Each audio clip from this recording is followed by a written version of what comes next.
आपकी आत्मा का लक्ष्य सीता को प्राप्त करना। But how can you get Sita, Sita ji को कैसे प्राप्त कर सकते? तो उसके पहले 4 लीलाएं राम जी करते हैं। ताड़का का वध, अहिल्या का उद्धार, धनुष का खंडन और अश्वारोहण।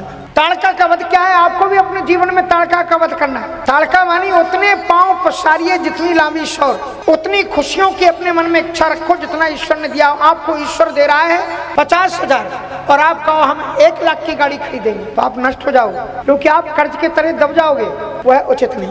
इसलिए अपने आप को जरा संयमित होकर के चलो। आज व्यक्ति अभाव से दुखी नहीं है जितना दूसरे के प्रभाव से दुखी। उसका छोटा घर है इससे सुखी नहीं है, दूसरे का घर इतना बड़ा क्यों है, इसमें मरा जा रहा है। घर का उद्देश्य केवल छाया देना है, पानी को रोकना है, हवा को रोकना है।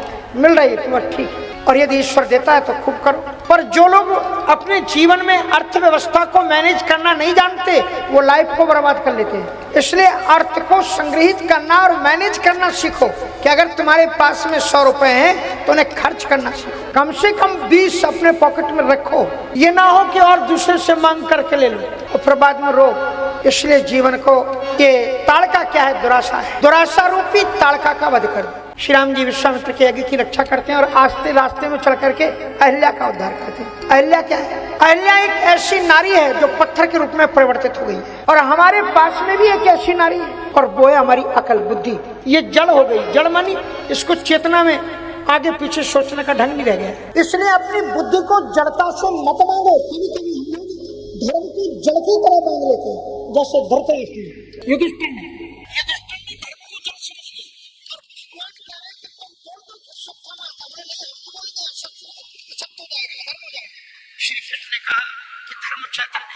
इसलिए तुम धर्म की व्याख्या नहीं जान सकते हो। कभी कभी अधर्म सत्य ही धर्म का रूप ले लेता है। सत्य का पालन किस लिए करते हैं? ईश्वर को प्राप्त करने के लिए। लेकिन वो ईश्वर ही अगर कह रहा है कि तुम सत्य बोलो तो तुम ईश्वर का कहना मानो और उसके सत्य का पालन करो। श्री कृष्ण कहते हैं युधिष्ठिर, तुम्हारा वो सत्य है कि जिस सत्य के कारण हजारों योद्धा द्रोणाचार्य जी के द्वारा रोज मारे जा रहे हैं, और मेरा वो असत्य है जो हजारों लोगों के प्राणों की रक्षा कर लेता है। तो वो सत्य जो हजारों लाखों लोगों के प्राण बचा ले, वो ज्यादा अच्छा है या वो सत्य ज्यादा अच्छा है जो हजारों लोगों की मौत हुई? समय पर इसकी मीमांसा व्यक्ति को करना चाहिए। धर्म जड़ नहीं है, धर्म चैतन्य है। पर सत्य पद पावन सो के न सावन प्रगट भई पुंज से ही पद पावन लोक नसावन प्रगट भई तप पुंज से खते रघुनाथ जन सुखदार सन्मुख होई तेरे जोरे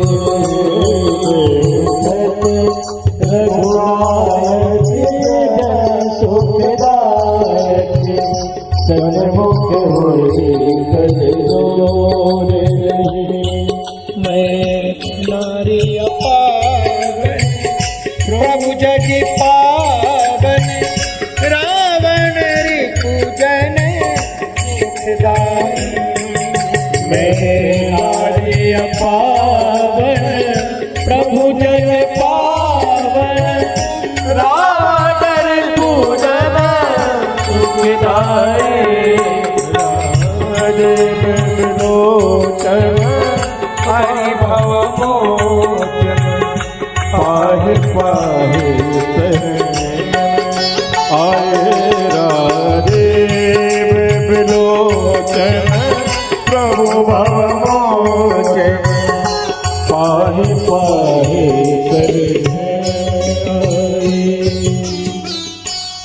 जो अज्ञात के द्वारा इंद्र के द्वारा छली हुई नारी थी, ऋषि के हिसाब से पत्थर बन गई थी, भगवान ने उसे चैतन्य किया। फिर वो बोले अब मैं कहाँ जाऊं? तो जहां उन्होंने उद्धार किया, ऋषि लोग खड़े हुए थे, वहीं पर गौतम ऋषि भी थे। श्री राम जी ने भीड़ के अंदर में खड़े हुए गौतम ऋषि को पकड़ करके वहां पर लाए कि महाराज इस दुनिया में ऐसा कोई भी इंसान नहीं है जो अपनी छाती को ठोक करके कह दे कि मैंने जीवन में कभी कोई पाप नहीं किया, कोई गलती नहीं की। जाने अनजाने में गलतियां महाराज सबसे होती है। ये आपकी पत्नी, आपने पानी ग्रहण किया, आप महात्मा है, क्षमा करो, ऐसे स्वीकार करो। गौतम ऋषि ने कहा कि जिसे ईश्वर पवित्र मानता हो, हमें कहाँ औकात है कि हम उससे अपवित्र। गई पतिलोक आनंद भरी। यह है भगवान राम का चरित्र। भरी सभा में जहां कोई उस धनुष को हिला नहीं सकता था, विनम्र श्री राम जी ने उस धनुष में बैठे हुए ऋषि की आत्मा को प्रणाम किया। गुरु ही प्रणाम मन ही मन की हीना। ओ गुरु ही प्रणाम मन ही मन की घब उठाए लेना अति लाघव उठाए लेना। धनुष को 2 खंड में परिणत करके राम जी ने था। और उसके बाद में चारों दूल्हा बेटे भवैया, चारों दूल्हा बेटे भवैया हो, संग सोहे दुल्हनी नागरिया। ओ संगे सोहे दुल्हन नागरिया हो, चारों दूल्हा बेटे भवैया। चारों दूल्हा बेटे भवैया हो। श्री सीताराम जी का विवाह हुआ। राम कथा आगे सिखाती कि जीवन में अगर सुख है तो सुख के बीच में ध्यान रखो। अगर दिन है तो पुराने जमाने में जब ये लाइट नहीं थी तो माताएं, अगर आपको जो 50 वर्ष पहले वाली माताएं गांव की हो तो बताओ आप 5 बजे क्या करते थे? सूर्य डूबने के पहले, सूर्य डूबने के पहले ही रात्रि की तैयारी कर लेती थी, क्योंकि दिखेगा नहीं था। बिस्तर लगा देती थी, लालटेन का कांच साफ करके रख देती थी, उसमें तेल भर देती थी, बत्ती ऊपर कर देती थी, सारी चीजें पहले रात में कीड़े वीड़े गिरेंगे दिन में खिला देती थी, सब कुछ तैयारी करके। इसलिए जब तक दिन है रात्रि की तैयारी कर लो। जब तक तुम्हारे जीवन में सुख है उसी के बीच में अपने आप को इतना स्ट्रांग कर लो कि दुख में आए तो भी ठीक रहना। हाँ, माताएं पुराने जमाने में वो महुओं को सुखा करके रख लेती थी, चनों को रख लेती थी कि जब बरसात में आएगी आराम से खुटक खुटक करके खाए। सुख के क्षणों में ही दुख की तैयारी कर लो ताकि तुम्हें दुख तोड़ने ना पाए। मजबूत रहो, स्ट्रांग बनाओ अपने आप को।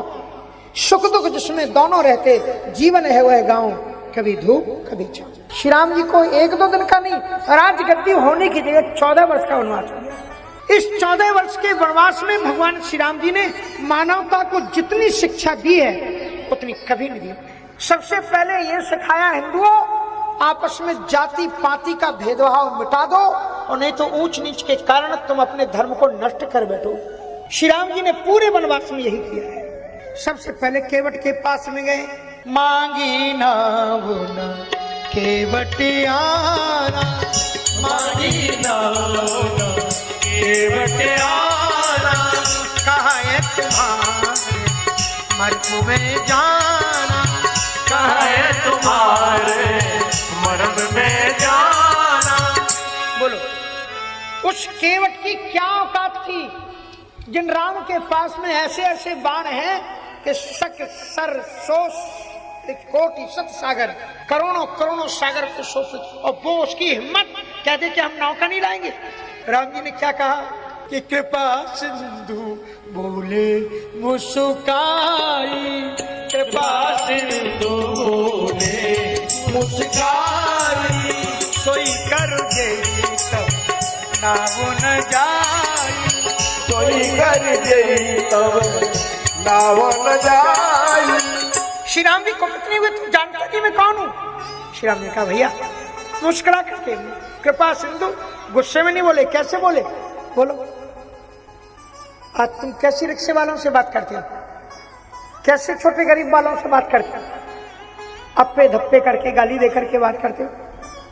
श्री राम जी तो अखिल कोटि ब्रह्मांड नायक है, कहाँ जाति का केवट नौका चलाने वाला, और कह रहा हम तुम्हें नौका नहीं लाएंगे, इतनी हिम्मत। श्री राम जी ने उसको मुस्कुरा करके देखा, कैसे, क्या बोले? बोले कृपा सिंधु बोले मुस्काई, सोई कर जही तब। भैया तुमने नौका जिससे बच जाए तुम वही करो। और फिर केवट ने क्या किया कि अति आनंदी उमग अनुरागा, अति आनंद उमग अनुरागा, चरण सरोज पठारन लागा, चरण सरोज पठारन लागा। केवट की भावना की रक्षा करो, गरीबों की भावना की रक्षा करो, अछूतों को अछूत मत मानो। सब तुम्हारी ही तरह है, तुम्हारे अंदर भी दो ही हाथ है, तुम्हारे भी दो ही पांव है, तुम्हारी ही दो ही आंखें, इसलिए ऊंच नीच छुआछूती मिटा दो। अगर ये करोगे तो एक दिन चाहे जोगी जी हो चाहे मोदी जी हो, अगर हिंदू बट गया तो किसी का राज रहने वाला नहीं। इसलिए आप जितनी जल्दी संभल जाओगे उतनी जल्दी आप अपने देश को, धर्म को, राष्ट्र को बचा पाओगे। ये कथाएं यही संदेश आपको देती हैं कि आपस में सिया राम में सब जग जानी, करो प्रणाम जोड़ जुग पानी। श्री राम जी का संदेश है। श्री राम जी तो एक जटाई को भी गले लगाते हैं। तुम छुआछूत के चक्कर में पड़े हो, राम जी सबरी के जूठे बेर खाते हैं। जूठे फल खाए राम सकुचे न प्रीति जाने, तुम तो प्रभु ऐसी करी रस की रसीलनी। कौन सी स्वरूपवती नहीं रूप रंग जती, जात हूँ मैं कुलहीन बलि कुचालिनी। श्री राम जी सबरी के जूठे बेरों को खाते, बानरों को, वनवासियों को हृदय से लगाते, जानबूझ करके नकली सीता का हरण करके सीतान्वेषण में बाली का वध करते। बाली कहते कि तुमने सुग्रीव को, भगोड़े को अपना मित्र बनाया, मुझे मित्र बनाते तो जो सीता को हरण करके ले गया वो अब तक सीता को लौटा जाता। श्री राम जी मुस्कुराए, बोले मेरी सीता का हरण हुआ होता तो हम तुम्हारे पास आते। बोले मतलब? हाँ, सीता हरण नहीं हुई, मेरी सीता मेरी तिजोरी में बंद है और उसकी चाबी मेरे पास। बोले फिर ये रो रहा है? तो बोले नाटक, तुम्हारे जैसे दुष्टों को खोजने के लिए। कौन से वो गद्दार हैं जो इस देश के अंदर में रहते हैं, इस देश की गंगा जमुना का पानी पीते हैं और देश के साथ में गद्दारी कर रहे हैं? हम उनको तुम्हारे इस देश के अंदर से सीता का हरण हुआ। एक पक्षी ने कुर्बान कर दिया एक बेटी की रक्षा करने के लिए, और तुम जैसा एक राजा कमर पर हाथ रख करके लेटा रहा, इसलिए सीता का हरण नहीं हुआ। सीता तो अग्नि में मैंने रखी, भगवान ने उसको मारा। हनुमान जी महाराज सीता की सुध लाए, भयानकतम संग्राम हुआ। और कितना भी बड़ा कोई धनी हो, संपन्न हो, रावण ने मरते समय राम जी से प्रश्न पूछा है कि मुझे आप बताओ कि सबसे बड़ा धनवान में, सबसे बड़ा बलवान में फिर भी तुम कैसे जीत गए, मैं कैसे हार गया? तो राम जी ने कहा तुम ही बताओ। तो रावण ने कहा मैं धनवान तो था, बलवान तो था, बुद्धिमान तो था, लेकिन मैं चरित्रवान नहीं था और धर्मवान नहीं था, इसलिए मैं हार गया।